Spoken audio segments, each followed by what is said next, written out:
Hey y'all, it's Vanessa from the Crafty Gemini Homestead, and in this video I want to share with you my #1 tip for starting seeds. If you're not already doing it, listen to me. It's a game changer.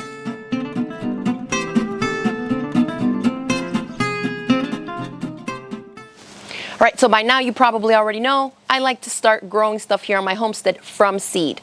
I love the babying of the seedling process, growing it up, transplanting it, the whole process. But I love taking care of baby seedlings. So let me share with you the tip that if you start stuff from your own seeds too, you're gonna wanna do. All right, so no matter what method you use to start your seeds, whether they're the plastic 72 cell trays like I have here, or smaller little containers that you make yourself, or plastic cups, whatever it is, this is going to work, okay?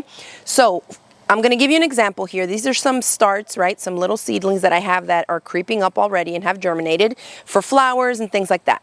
If you have a look at the trays, although this was all watered in and started at the exact same time, you can see that these 6 cells here, the soil is a lot crispier and drier than the one right next to it, right? You see how this color is kind of darker, and I can feel it. It's more damp, okay? This one is a lighter color, and that means it's drier. You can also just check it with your hand. You can see how this is crumbling.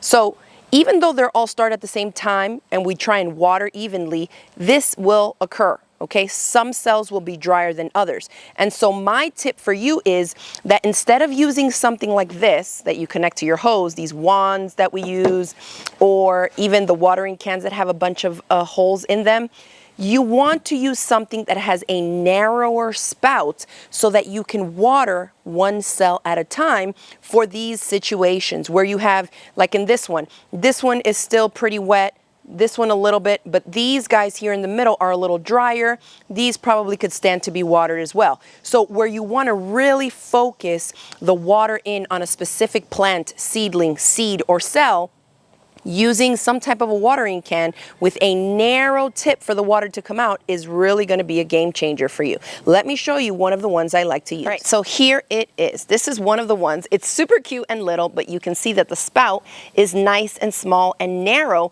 so that I can focus where I am pouring that bit of water into. Now, you might think this is way too small. Maybe it's not too efficient. Even if you start hundreds and thousands of seeds like me, I still keep a couple little ones like this on hand because it allows me the most control to keep my seedlings watered without overwatering ones that don't need any more water. And this happens all the time, y'all. A lot of people think, okay, I planted my seeds, I water it, and then they just let it go because some of them are still moist and some others are not. You really have to pay attention to every single one. You can see these ones here. What am I trying to grow? Yarrow, a Colorado mix. I see a couple of seedlings are starting to creep up on these 6 cell trays. These ones, the lighter brown color tells me that this is a whole lot drier than these 6 cells of African marigold crackerjack mix that I'm growing right next to it. And so watch how I water. These are new seeds, so I'm not going to assume that they're just not going to sprout. I'll just keep them moist because they need that in order to germinate. Because I did see a couple of them germinating here, I'm just going to go ahead and give it a drizzle to make sure that those seedlings, as they start to get taller and creep out of the soil, oh, you see? And now that I watered this down, you probably can't see it. It's a little green speck. So these guys are starting to germinate, and so I'm glad that I went ahead and added some more water to it. Now back here in this back corner, I can also see this 6 cell section of baby's breath needs more water as well. This one here has water. And so if I took a large watering can or a wand connected to the hose and watered everything, then this area here will be overwatered. Granted, they still do have the drainage holes at the bottom, which will allow them to drain. But I don't want to overwater if it doesn't need any water. Instead, I want to focus my watering just on the cells that need it.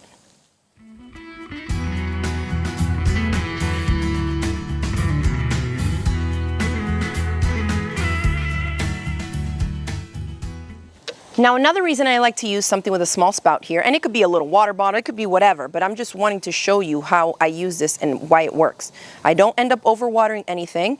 And another reason is, especially at this small, tender seedling stage, you don't want to hit this with a super strong wand connected to your hose or pour a big watering can over it. Because the seedlings are so kind of vulnerable at this stage, a big chunk of water just dropping right on them will flatten them right out. And so you want to be a little bit more careful, especially at this stage, as they build up, thicken up their stems, and get stronger as they grow, okay? So that looks pretty good for that. Kind of giving a quick look around, make sure nothing else needs it. And I will do this several times a day, especially on a super hot summer day here in Florida. All right, so there you have it. That is my #1 tip for starting your crops and flowers from seed. Grab a little one, even if it takes longer, it will give you a lot more control and you'll have better results so that you don't make the mistake of overwatering your seedlings. I hope you enjoyed this tip and that you'll implement it your next gardening season. If you enjoyed this video, go ahead and give it a thumbs up below. Share it with your homesteading and gardening friends. And don't forget to click the subscribe button so you don't miss out on any of my future videos. Make sure to go ahead and click that bell icon next to the subscribe button as well, and that will keep you notified every single time I upload a new Crafty Gemini homestead video. Thanks again for watching, and I'll see y'all in the next one. Bye.